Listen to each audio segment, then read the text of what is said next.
చాలా కాలం క్రితం ఈ చిన్న కథ చదివాను, చాలా చిన్నది. ఒక ఊరిలో అందరూ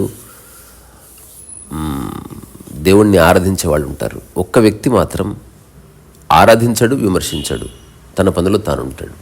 ఆ ఊర్లో వాళ్ళంతా కూడా ఆ వ్యక్తిని ఎప్పుడు తిడుతూ ఉంటారు. నువ్వు ఆస్తికుడివా, నాస్తికుడివా, ఎందుకు నువ్వు టెంపుల్కి రావు, ఎందుకు ప్రార్థించవు, ఎందుకు పూజలు చేయవు, ఎందుకు కోరికలు కోరవు, ఇట్లా ఏమన్నాడు. అసలు నిశ్శబ్దంగా తన పని తాను చేసుకుంటాడు, వ్యవసాయం చేస్తాడు, అందరికి పండిన బియ్యం పంచుతాడు, తన పని ఏదో తనది. అనుకోకుండా ఒకసారి ఫ్లడ్స్ వచ్చి అందరూ మరణిస్తారు.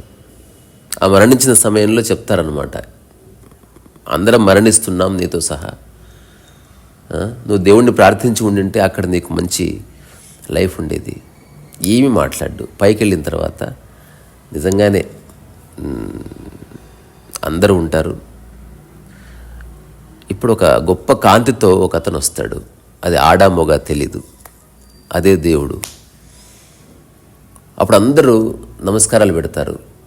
పెట్టిన తర్వాత ఎదురు చూస్తారు. నేను గొప్పగా పూజలు చేశాను, నేను గొప్పగా పూజలు చేశాను, నేను గొప్పగా ప్రసాదాలు పెట్టాను, తప్పకుండా నా దగ్గరికి వస్తాడు, నన్నే చూస్తాడు.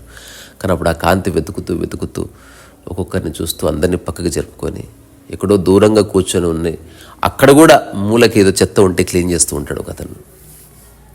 ఆ వ్యక్తి దగ్గరికి వచ్చి, నీకోసమే చూస్తున్నాను, రావయ్యా నువ్వు రా అని తీసుకెళ్తాడు అనమాట. అప్పుడు మిగతా వాళ్ళంతా ప్రొటెస్ట్ చేస్తారు. దేవుడు డౌన్ డౌన్ అట్లా ఎట్లా ఇట్లా ఎట్లా, అసలు ఏం చూసావని అన్నప్పుడు అతను చెప్తాడు, ఇతను ఏనాడు నన్ను డిస్టర్బ్ చేయలేదు, నన్ను ఎప్పుడు డిస్టర్బ్ చేయని వాళ్ళంటే నాకు ఎంతో ఇష్టం.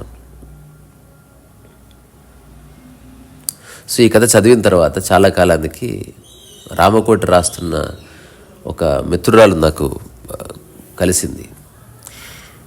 సో ఎప్పుడు తను ఏం చేసినా తలుచుకుంటూ ఉంటుంది దేవుడిని. అయితే నేను ఒకసారి ఏం చేశాను, తను క్లాస్లో ఉన్నప్పుడు పిలిచాను, తన పేరుని పిలిచాను.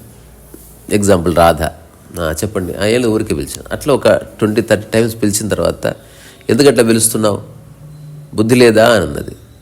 నేను జస్ట్ నవ్విన తర్వాత నేను తనకు చెప్పాను, మరి ఒక మనిషిని పిలిస్తే నీ పేరు నీకు పిలిస్తేనే అంత ఇబ్బంది ఉంది కదా, మరి నువ్వు ప్రతిక్షణం రామ అని పిలుస్తున్నావు, అన్నిసార్లు పిలుస్తున్నావు, నిజంగా రాముడు అనేవాడు ఉంటే దాన్ని హర్షిస్తాడు, ఒకసారి ఆలోచించు అనగానే కాస్త ఆగిపోయింది.